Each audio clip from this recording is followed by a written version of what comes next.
Matapos ang ilang taong pagpaplano, unti-unti nang nabubuo ang panibagong development ng Filinvest na soon-to-be lifestyle destination sa loob ng Clark Freeport. Nitong Miyerkules, July 29, pinasulyap sa mga retail, dining at wellness brands ang Filinvest Malls Mimosa, ang tinaguriang magiging kauna-unahang boutique retail hub sa Clark sa ginanap na First Access Tenant Preview Series event. Kasama rito si Clark Development Corporation o CDC President and CEO Agnes V.S.C. de Vanadera bilang panauhing pandangal. Ayon kay Francis Gotchanun, Director of Filinvest Development Corporation at Chief Executive Officer ng Filinvest Hospitality Corporation, layunin ng proyekto na makatulong sa paglago ng komunidad at lokal na ekonomiya. At Filinvest Land, everything we build is driven by one mission: to build the Filipino dream by creating vibrant, sustainable ecosystems that enliven and enrich communities. For over 7 decades, this mission has guided our growth. We don't simply build malls, we create master planned communities that thrive and businesses grow. Long-term value is created for everyone. Ipinakita sa First Access ang kabuuang balangkas ng mall na nakapaloob sa mas malaking Filinvest Mimosa Plus Leisure City.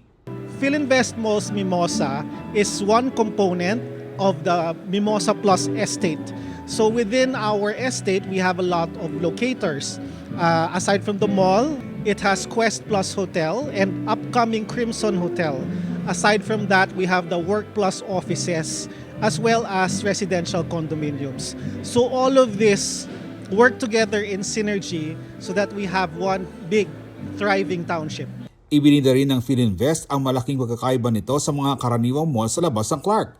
Kaaya-aya ang lugar dahil napaliligiran ito ng kalikasan, malawak na open spaces at may al fresco dining experience para sa buong pamilya. It will be a mix of retail as well as open spaces. And the best part about Mimosa is we have what we call the Celebration Plaza. This is our open space that people can enjoy and that has the fantastic view of the golf course. We are harping on the alfresco feel of Filinvest Malls Mimosa. So aside from having a beautiful view, we will have interactive elements within our open spaces so that not just the adults can enjoy, but also the kids can have fun as well. Nabilib naman si De Vanadera sa kanyang nakita at nag-invite na rin sa publiko na bisitahin ang lugar habang pinaghahandaan ang grand opening nito. Pasilip pa lang, maligayang-maligaya na kami at excited at bongga. Ngayon, ang tunay na opening March 2027. Kaya between now and March, pwede naman kayong pumasyal sa Filinvest Mimosa, sa ground, sa loob. At nagpa-practice na tayo ng pagpunta sa mall.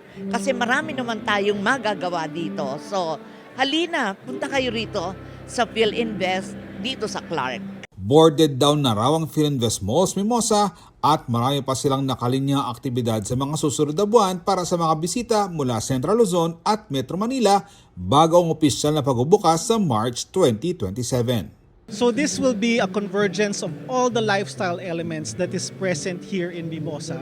The golf course, the staycation people, everyone. So we invite everyone in Central Luzon and even in Manila to come enjoy our retail options, our dining options, and the overall outdoor ambience of Filinvest Malls Mimosa. If you are excited, we are also excited. And we hope to see you in March 2027 where we open our doors to everyone. Ako si Jody Dizon Mercado para sa CLTV36 News.